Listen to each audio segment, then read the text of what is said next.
Assalamualaikum warahmatullahi wabarakatuh. Salam sehat, salam sejahtera untuk kita semua. Masuk ke pertemuan 9, kita membahas overloading.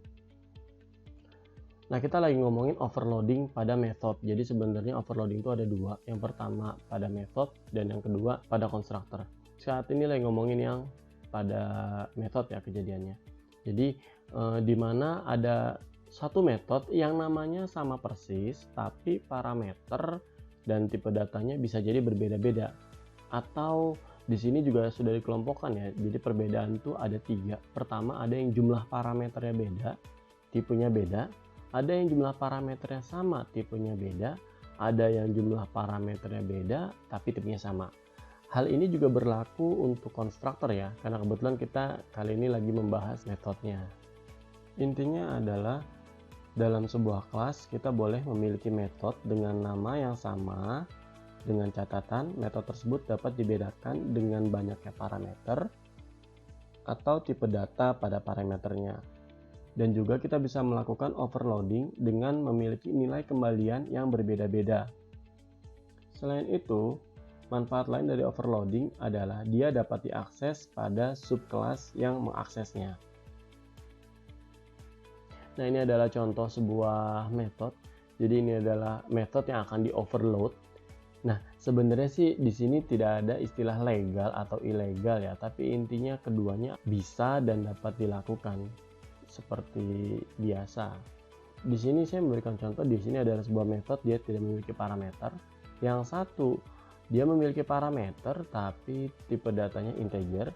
Kemudian di sini metode tapi tipe datanya string dan jumlahnya ada 3. Sementara di bawahnya dia tipe datanya string, float, dan integer. Jadi ada 3 ya jumlah parameternya. Dan selanjutnya yang ini, contoh ini kita tuh berbeda loh dengan yang di atas. Walaupun jumlahnya sama tapi urutannya berbeda. Lihat ya, ini string, ini string. Tuh, sama kan? Ini integer, ini float. Urutannya berbeda ya. Tapi bukan berarti walaupun urutannya berbeda, bukan berarti hasil yang dikeluarkan berbeda juga, tergantung variabel penampungnya. Dari teori yang tadi kita bahas, kita akan coba menyatakan teori tersebut dengan contoh yang dibuat langsung pada NetBeans. Di sini saya membuat kelas baru saja ya, new Java class. Saya buat namanya overload demo.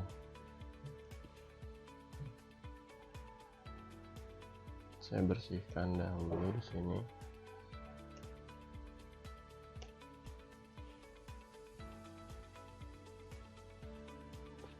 Di sini saya ceritanya ingin membuat sebuah metode karena kan bahasan yang pertama kita membahas overload tapi pada metode. Jadi di sini saya bikin metode juga. Contoh di sini tanaman ya. Saya membuat void tanaman. Ini tanpa parameter. Saya akan mengcopy ini seperti ini saja ya. Di sini void tanaman tanpa parameter. Yang satu lagi saya buat string n. Saya buat string n terus string j. Kemudian di sini saya buat outputnya string aja, string tanaman. Di sini string n. Jadi di sini nanti ada returnnya ya, return n. Oh ya, sepertinya salah karena sama di sini. Jadi saya buat 2 kali aja ya. String misalnya tadi hanya namanya dan jenisnya. Jadi sini saya akan sebutkan aja namanya, terus dia tumbuhnya di mana gitu misalkan ya, areanya mana, dan populasinya misalkan. String saya return ya n-nya, terus saya berasal dari jumlah populasinya misalkan loh ini.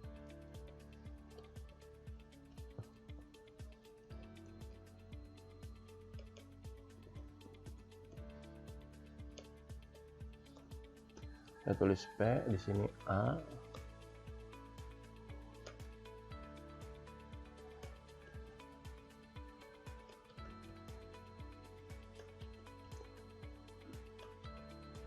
Kemudian di sini cukup menampilkan aja langsung sistem.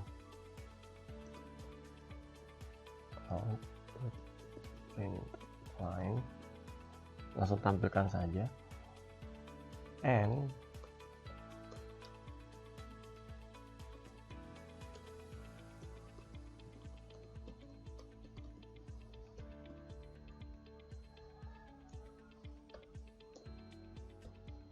di sini saya letakkan J-nya.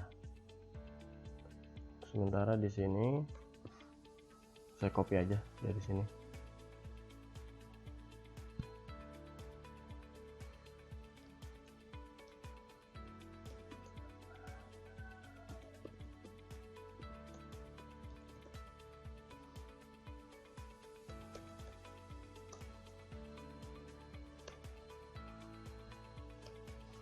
Sedangkan yang void di atas karena dia nggak memiliki parameter ya, jadi ini saya copy lagi.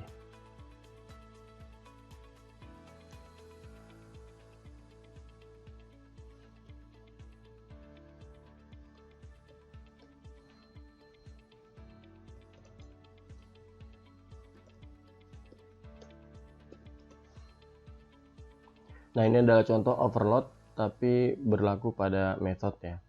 Seperti ini bentuknya. Semoga bisa dipahami. Kita akan masuk ke bahasan selanjutnya ya. Kalau ini method, nah yang satu lagi kita akan ngebahas overload tapi pada constructor. Kalau tadi kita membahas overload pada method, tapi sekarang kita membahasnya pada constructor. Ini saya copy kalimat overload demonya, saya duplikat dahulu.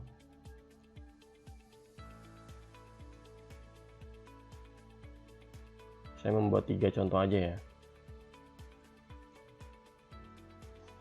Overload pada constructor yang kedua saya kasih sampel string D.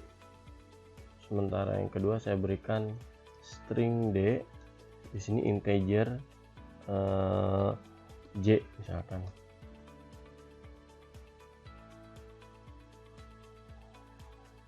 Di sini saya langsung sistem out print line, saya copy dari bawah.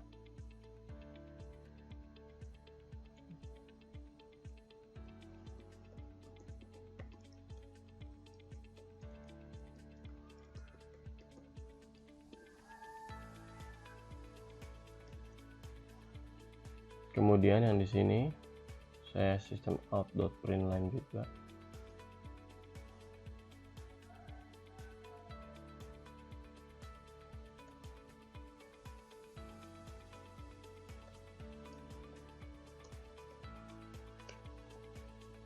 Kemudian yang di sini ini sama ya, cuma beda tipe datanya aja. Yang satu string, nah ini integer belum ada.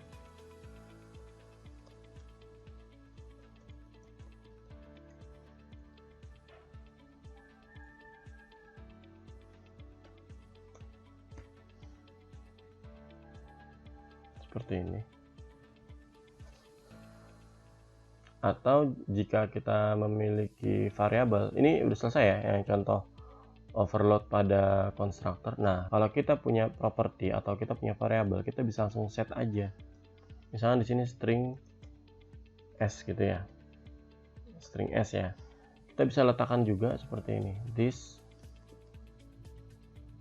s sama dengan d. Contohnya gitu. Jadi si d-nya ini akan ditampung pada variabel string miliknya overload demo. Begitu juga yang j-nya. Kan kita punya int j gitu contohnya. Jadi kita bisa langsung aja string s. Ini saya copy ya karena sama. This j sama dengan j. Contoh ya, tuh int j saya. Contohnya ya seperti ini, ditampung di sini. Seperti itu contohnya. terlihat lebih mudah ya.